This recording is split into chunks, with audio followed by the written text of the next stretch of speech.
सर्वप्रथम सर्वांना श्री स्वामी समर्थ. स्वामी महाराजांच्या कृपेने तुमच्या सर्व चांगल्या इच्छा पूर्ण होत हीच मी स्वामींच्या चरणी प्रार्थना करते आणि आजच्या या व्हिडिओला सुरुवात करते. बघा, 28 ऑगस्ट रोजी रक्षाबंधन आलेलं आहे. दरवर्षी श्रावण शुक्ल पौर्णिमेला म्हणजे नारळी पौर्णिमेला आपण सगळेजण भावा बहिणीच्या अतूट नातेची विण असलेला राखी पौर्णिमेचा सण साजरा करत असतो. जगाच्या पाठीवर भाऊ बहीण एकमेकांपासून दूर जरी असले तरी भावा बहिणीचे नाते दिवसेंदिवस अजून घट्ट व्हावे, त्यांच्यातील प्रेम, काळजी, परस्पर संवाद नेहमी टिकून राहावा व भावाने बहिणीचा कायम एक पाठीराखा व्हावे आणि बहिणीने सुद्धा भावाची एक पाठीराखी व्हावे म्हणून रक्षाबंधन दरवर्षी साजरे केले जाते. बघा, 2026 मध्ये पौर्णिमा ही तिथी 27 ऑगस्टला सकाळी 9:08 सुरू होईल आणि 28 ऑगस्ट रोजी सकाळी 9:47 असणार आहे.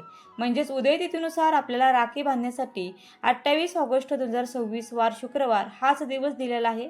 तर पंचांगानुसार या दिवशी राखी बांधण्याचा कालावधी हा सकाळी 6:19 पासून ते 9:48 दिलेला आहे. तसेच या दिवशी शतभिषा नक्षत्र आणि अतिगंड योग हा शुभ संयोग देखील निर्माण झालेला आहे. याशिवाय चंद्र स्वतः शनिदेवांच्या कुंभ राशीत भ्रमण करणार आहे. या सर्व ग्रहांच्या स्थितीमुळे हा दिवस अत्यंत विशेष ठरतो आहे. राहू काळ वगळता बहिणींना कोणत्याही भीतीशिवाय दिवसभर आपल्या भावाला राखी बांधता येणार आहे.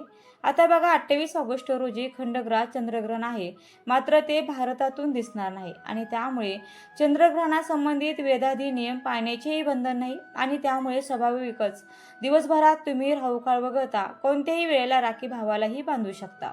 ग्रहणाचा कुठलाही परिणाम राखी पौर्णिमेवर होणार नाही, मात्र परदेशात जिथे ग्रहण दिसणार आहे अशा ठिकाणी मात्र ग्रहण पार पडल्यावरच रक्षाबंधन करावे असा सल्ला ज्योतिषांनी दिलेला आहे. आता बघा, भद्रकाळामध्ये रक्षाबंधनाचा सण साजरा करणे शुभ मानले जात नाही आणि त्यामुळे यंदा 2026 मध्ये रक्षाबंधन सणादरम्यान भद्रकाळाचे सावट आहे की नाही तर पहा, यंदा वैदिक पंचांगानुसार भद्रकाळाचे सावट रक्षाबंधनाला नाही, कारण 28 ऑगस्टला सकाळी सूर्योदय होण्या अगोदरच भद्रकाळ हा संपत असल्यामुळे 28 तारखेला आपल्याला राखी पौर्णिमेच्या दिवशी भद्रकाळाची सावलीही नसणार आहे. पण राहू काळ हा सकाळी 1.5 तास असल्यामुळे आपल्याला त्या वेळेमध्ये राखी बांधायची नाही. तसेच शुभ मुहूर्त, अभिजित मुहूर्त व राहू काळ याची संपूर्ण माहिती मी पुढे सविस्तरपणे दिलेली आहे, ती देखील जाणून घेऊया. पण त्या अगोदर रक्षाबंधनाविषयी थोडक्यात माहिती आपण पाहूयात. येत्या 28 ऑगस्टला शुक्रवारी रक्षाबंधन आलेले आहे. रक्षाबंधन कशा प्रकारे साजरे करावे, भावाच्या औक्षणासाठी ताट तयार करत असताना काय काय वस्तू त्यामध्ये ठेवाव्यात, औक्षण योग्य पद्धतीने कसे करावे व कोणत्या वेळेत करावे, या दिवशी कोणत्या नियमांचं पालन करावे, मासिक पाळी, सुतक, विटाळ, गरोदर महिला यांनी रक्षाबंधन साजरे करावे का, 3 शुभ मुहूर्त कोणते व राहुकाळ कोणत्या वेळेत आहे, याबद्दलची संपूर्ण माहिती या व्हिडिओमध्ये तुम्हाला मिळून जाईल. व्हिडिओ संपूर्ण पहा. चला तर मग आजच्या या व्हिडिओला सुरुवात करूया. रक्षाबंधनाचा सण जरी भावा बहिणीचा असला तरी राखी एक मुलगी आपल्या वडिलांना, एक बहीण आपल्या दीराला, एक बहीण आपल्या आत्ते भावाला, मावस भावाला, मामे भावाला देखील बांधू शकते. एक आई सुद्धा आपल्या मुलाला राखी बांधू शकते. तसेच एखाद्या घरात फक्त मुली झालेल्या असतील तर यामध्ये एक बहीण सुद्धा आपल्या दुसऱ्या बहिणीला राखीही बांधू शकते.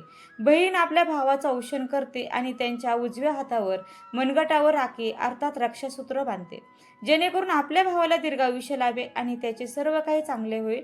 रक्षाबंधनाच्या दिवशी भावाच्या उजव्या हाताला राखी बांधणे हे अत्यंत शुभ मानले जाते. शास्त्रानुसार उजवा हात हा वर्तमान जीवनातील कर्माचा हात मानला जातो. यासोबत देवपूजा सुद्धा उजव्या हातानेच करावी अशी मान्यता आहे. भावाचं औक्षण करण्यापूर्वी घरातील देवांचे औक्षण करा व एक राखी देवऱ्याला आवर्जून बांधा आणि त्यानंतर आपल्या घरातील मंडळीसोबत आपण रक्षाबंधन साजरे करू शकतो. राखी सूर्यास्ताच्या वेळेला बांधू नये. सूर्य मावळल्यानंतर आपल्याला औक्षण करायचं नसतं, तेवढा नियम तुम्ही नक्की पाळा. आता पाहूया औक्षणाचं ताट शास्त्रयुक्त पद्धतीने कसे तयार करावे. औक्षण करताना कोणकोणते साहित्य लागते ते आपण प्रथम पाहूया. तर आपल्याला प्रथम ताम्हण लागते. त्यामध्ये आपण हळदी कुंकवासोबत मध्यावर अक्षता ठेवायच्या आहेत. तसेच उजव्या हाताला सुपारी अंगठी ठेवायची आहे. तसेच मध्येच निरंजन पेटवून ठेवायचं आहे आणि डाव्या हाताला कापूस व दुर्वा ठेवाव्या. हे औक्षणाचं ताट म्हणजे ताम्हण खाली ठेवताना अगोदर तांदूळ खाली ठेवा आणि त्यावरती आपल्याला हे ताम्हण ठेवायचं आहे. आता ओवाळताना म्हणजे औक्षण करताना ज्या गोष्टी वापरल्या जातात त्या आपण का वापरतो याबद्दल देखील थोडक्यात सविस्तररित्या माहिती जाणून घेऊया. तर प्रथम निरांजन याविषयी आपण माहिती जाणून घेऊया. बघा, औक्षण करताना निरांजन का बरे वापरतो तर निरांजन म्हणजे दिवा. त्याने ओवाळणे त्याच्या आयुष्यातील अंधार जाऊन त्याचे आयुष्य उजळवून निघावे. निरांजन हे नेहमी 2 वाती किंवा 5 वातींचं असावे. त्यामध्ये तेल घालावे हे लक्षात ठेवा. तूप घालून त्यात फुलवात घालून ते निरांजन आपण तयार करतो आणि ते देवाला ओवाळण्यासाठी वापरले जाते. हिंदू संस्कृतीत सर्व कार्य अग्नीला साक्षी ठेवूनच करतो. अग्नी हा परमेश्वर व आपल्यातील दुवा आहे. आपण ज्याला ओवाळतो त्याचे शुभ कल्याण व्हावे अशी प्रार्थना सदिच्छा परमेश्वरापर्यंत अग्नीमार्फत जावी आणि म्हणून निरांजन पूजा आरती करताना आपण दिवा लावतो. तसेच आता आपण सुपारी पाहूया. त्याचे आयुष्य सुपारीसारखं टणक व मजबूत व्हावे आणि म्हणून आपण औषण करताना सुपारी ही वापरत असतो. आता बघा सोन्याने का ओवाळावे, चांदीने का नाही बरे? तर त्याचे आयुष्य सोन्यासारखे निष्कलंक होऊन त्याच्या आयुष्याला सोन्यासारखे झळाळी यावी. अगदी साधा सोपा हा त्याचा अर्थ आहे. आता अक्षदा करतानाही अखंड तांदळाच्या अक्षदा असाव्यात. त्या कुंकू किंवा हळद कुंकू लावलेली किंवा बनवलेली अशी अक्षदा असावी. म्हणजे पांढरे तांदूळ थेट अक्षदा म्हणून घेऊ नका. अक्षदाने आपण आशीर्वाद देतो, तसेच त्या शुभ कार्यात देखील वापरल्या जातात. आता ओवाळून झाल्यानंतर शेवटी डोक्यावरती कापूस ठेवायचा. म्हणजे कापसासारखा म्हातारा हो, म्हणजे कापसासारखे पांढरे केस होईपर्यंत तुला भरपूर आयुष्य मिळो, असा कापूस डोक्यावर ठेवण्याचा अर्थ आहे. माझी आजी कापसाबरोबर दुर्वा पण घ्यायची आणि दुर्वासारखा ताट राहू दे आणि कापसासारखा म्हातारा हो असा शुभ आशीर्वाद द्यायची. थोडक्यात काय तर चांगले आरोग्य मिळो असा आशीर्वाद द्यायचे. आता बघा औषण कसे करावे ते देखील शास्त्रोक्त पद्धतीने कसे करायचे तर ते पाहूयात. आपण प्रथम ताम्हण म्हणजेच तांबे किंवा पितळचे किंवा चांदीचे असे ताम्हण घ्यावे. म्हणजे असेच असावे, ताट किंवा ताटली नसावी. निरांजन लावावे. ओवाळताना पूर्व किंवा पश्चिम किंवा उत्तर दिशेला तोंड असावे, फक्त दक्षिण दिशेला नसावे. प्रथम पाट मांडावा, पाटाभोवती रांगोळी काढावी आणि त्या रांगोळीभोवती हळदी कुंकू टाकावे. नंतर औषण करताना भावाच्या डोक्यावर टोपी किंवा रुमाल ठेवावा. मधल्या बोटाने किंवा अंगठ्याने खालून वर आज्ञाचक्रावरती कुंकू लावावे आणि त्या कुंकवावर अक्षदा लावून उरलेला आशीर्वाद म्हणून त्या अक्षदा त्याच्या डोक्यावरती टाकाव्या. नंतर अंगठी व सुपारी दोन्ही एकत्र घेऊन आपल्या डाव्या बाजूकडून त्याच्या डोक्यावरून ओवाळून उजव्या बाजूकडे न्यावी आणि ताम्हणाला स्पर्श करून परत डाव्या बाजूकडून उजव्या बाजूकडे तोंडावरून ओवाळून न्यावी. असे 2 वेळा करावे आणि नंतर ताम्हणामध्ये सुपारी व अंगठी ठेवून द्यायची. त्यानंतर 2 हातात ताम्हण घ्यायचे. एका हातात ताम्हण हे घ्यायचं नाहीये आणि डावीकडून उजवीकडे म्हणजे घड्याळाच्या दिशेने 3 वेळा ओवाळायचं. ओवाळत असताना अक्षवंत हो, यशवंत हो, कीर्तिवंत हो असे ओवाळताना आपल्याला 3 वेळा म्हणायचं आहे. ओवाळून झाल्यावरती भावाला राखी बांधावी. राखी बांधताना प्रथम भावाच्या उजव्या हातात नारळ द्यावा, नंतर उजव्या हातात राखी बांधावी. एक गोष्ट लक्षात ठेवा, राखी बांधताना हात मोकळा न ठेवता हातात नारळ देऊनच राखी बांधावी आणि राखी बांधताना पुढील मंत्र म्हणावा. येन बद्धो बलिराजा दानवेंद्रो महाबलम तेन त्वाम प्रतिबद्धानामी रक्षे माचल माचल. हा मंत्र प्रत्येक बहिणीने राखी बांधताना नक्की म्हणावा. या मंत्राचा उच्चार करूनच भावाच्या उजव्या हातात राखी बांधावी आणि नंतर भावाला काहीतरी गोड खायला द्यावे, जसे की पेढे, मिठाई वगैरे. आता शेवटी रक्षाबंधनाला बहिणीला ओवाळणी म्हणून काय द्यावे? भावाने बहिणीला ओवाळणी म्हणून काय द्यावे तर सोने देऊ नये, कारण सोने गरम असते आणि त्यामुळे बहिणीचा स्वभाव रागीट आणि तापट होतो असे म्हटले जाते. म्हणून बहिणीला ओवाळणी म्हणून चांदीच्या वस्तू देऊ शकता, मिठाई, कपडे, पैसे देऊ शकता. त्यानंतर भाऊ लहान असेल तर बहिणीच्या भावाने पाया पडावे, भाऊ मोठा असेल तर बहिणीने भावाच्या पाया पडावे. तर अशा पद्धतीने तुम्ही रक्षाबंधन हे साजरे करू शकता.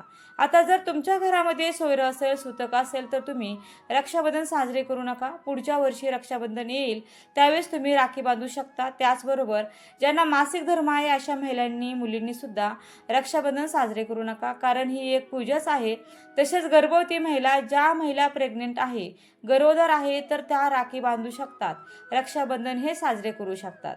त्यानंतर राखी आपण कशी बांधावी? राखी बांधताना तुम्ही पिवळ्या, हिरव्या किंवा इतर रंगांची राखी देखील घेऊ शकता, परंतु राखी चुकूनही काळ्या रंगाच्या धाग्याची घेऊ नये. लाल, पिवळा किंवा केशरी धागा असलेली राखी तुम्ही घ्या. बघा, तसेच ती अर्थपूर्ण देखील असावी. शुभचिन्ह वगैरे असलेली राखी असावी. राखी तुटल्यास तिला नाण्यासह झाडाखाली ठेवण्याचा सल्ला हा धर्मशास्त्रामध्ये देण्यात आलेला आहे. त्यानंतर राखी बांधल्यानंतर ती कधी काढावी तर बघा, रक्षाबंधनाच्या दिवशी बांधलेली राखी ही 24 तासानंतर तुम्ही काढली तरीही चालते.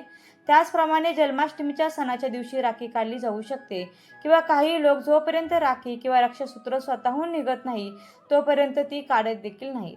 आता आपण जाणून घेऊया राखी बांधण्याचा शुभमुहूर्त, राहू काळ, संपूर्ण माहिती. भद्रा काळात किंवा राहू काळात केलेल्या कामात अनुसूचित घटना घडण्याची शक्यता असते आणि त्यामुळे राहू काळात किंवा भद्र काळात कोणतेही शुभ कार्य आणि मंगल कार्य हे केले जात नाहीत. यंदा नारळी पौर्णिमा ही 2026 मध्ये 27 ऑगस्टला सकाळी 9:08 सुरू होईल आणि 28 ऑगस्ट रोजी सकाळी 9:47 असणार आहे. सूर्योदय तिथीनुसार 28 ऑगस्ट वार शुक्रवार या दिवशी आपल्याला रक्षाबंधन हे साजरे करायचे आहे. पंचानुसार या दिवशी राखी बांधण्याचा कालावधी हा सकाळी 6:19 पासून ते 9:48 दिलेला आहे. बघा, राखी बांधण्यासाठी 3 शुभमुहूर्त सर्वश्रेष्ठ सांगितलेले आहेत. त्यातला पहिला जो सकाळचा शुभमुहूर्त हा सकाळी 6:36 पासून ते सकाळी 9:45 दिलेला आहे. त्यानंतरचा दुसरा अभिजित जो मुहूर्त आहे तो दुपारी 12:03 पासून ते दुपारी 12:53 आहे. या वेळेमध्ये सुद्धा तुम्ही राखी ही बांधू शकता. आणि त्यानंतरचा सायंकाळचा शुभमुहूर्त आहे तो सायंकाळी 7:53 पासून ते रात्री 9:30 आहे. या 3 सुवर्ण मुहूर्तावरती तुम्ही तुमच्या भावाला राखी बांधल्यास भावाच्या आयुष्यामध्ये सुख, समृद्धी आणि ऐश्वर्य देखील वाढेल. त्याचबरोबर बघा, राहू काळ सुद्धा आहे. राहू काळामध्ये चुकूनही भावाला राखी बांधायची नसते, कारण शास्त्रानुसार राहू काळात कोणतेही मंगलकार्य आणि शुभकार्य हे केले जात नाही. त्यामुळे 28 तारखेला सकाळी 10:54 पासून ते दुपारी 12:02 राहू काळ आहे. तर या वेळेमध्ये आपल्याला भावाला ओवाळायचंही नाही आणि भावाला राखी सुद्धा बांधायची नाही. जर तुम्हाला पौर्णिमा तिथी संपण्याच्या अगोदरच भावाला राखी बांधायची असेल तर 28 तारखेला सकाळी 9:30 अगोदर तुम्ही राखी ही बांधू शकता. पण ही पौर्णिमा तिथी सूर्याने बघितलेली आहे आणि उदय तिथीनुसार आपण 28 तारखेला पौर्णिमा ही साजरी करणार आहोत. तर ही दिवसभरासाठी पौर्णिमा तिथी मानली जाते. त्यामुळे भले पौर्णिमा तिथी संपलेली असेल पण ही सूर्याने बघितलेली आहे, म्हणून 9:30 नंतर सुद्धा दिवसभर तुम्ही भावाला राखी बांधली तरी सुद्धा चालेल. दरवर्षी भावाला राखी बांधण्यासाठी भद्र काळाचा खूप अडथळा असतो, पण यंदा मात्र रक्षाबंधनाच्या दिवशी भद्र काळ नाहीये. त्याचप्रमाणे चंद्रग्रहण यावर्षी राखी पौर्णिमेला आहे, पण ते आपल्या भारतात दिसणार नाही. त्यामुळे संपूर्ण दिवसभर तुम्ही भावाला राखी बांधू शकता, पण राहू काळ जो आहे तो आपल्याला वगळायचा आहे. राहू काळ सोडून मग तुम्ही दिवसभरात कधीही भावाला राखी ही बांधू शकता. आणि आपण दर महिन्याला जो पौर्णिमेचा सत्यनारायण करतो त्याबद्दल देखील माहिती आपण घेऊया. पौर्णिमेचा सत्यनारायण तुम्ही 27 तारखेला संध्याकाळी प्रदोष काळामध्ये करू शकता, पण काही कारणाने 27 तारखेला तुम्हाला सत्यनारायण करणं शक्य नाही झालं तर तुम्ही 28 तारखेला सुद्धा दिवसभरामध्ये कधीही सत्यनारायण प्रदोष काळामध्ये सुद्धा सत्यनारायण हे करू शकता. कारण बघा, 27 तारखेला जरी पौर्णिमा तिथी असली तरी 28 तारखेला पौर्णिमा तिथी ही सूर्याने बघितलेली आहे, त्यामुळे ती दिवसभर मान्य असणार आहे. म्हणून 28 तारखेला सुद्धा दिवसभर तुम्ही सत्यनारायण हे करू शकता. तर आपण या व्हिडिओच्या माध्यमातून रक्षाबंधनाच्या संदर्भातील संपूर्ण माहिती जाणून घेतलेली आहे. तर ही माहिती तुम्ही जास्तीत जास्त शेअर करा, जेणेकरून इतरांनाही ती माहिती उपलब्ध होऊन जाईल. तसेच व्हिडिओला नक्की लाईक करा, शेअर करा व चॅनलला सबस्क्राईब करायला मात्र अजिबात विसरू नका. व्हिडिओ शेवटपर्यंत पाहिल्याबद्दल अगदी मनापासून तुमची खूप खूप आभारी. तसेच तुम्हाला रक्षाबंधनाच्या खूप खूप शुभेच्छा. धन्यवाद. श्री स्वामी समर्थ. जय जय स्वामी समर्थ. रामकृष्ण हरी. जय जय रामकृष्ण हरी. ओम नमो भगवते वासुदेवाय नमः.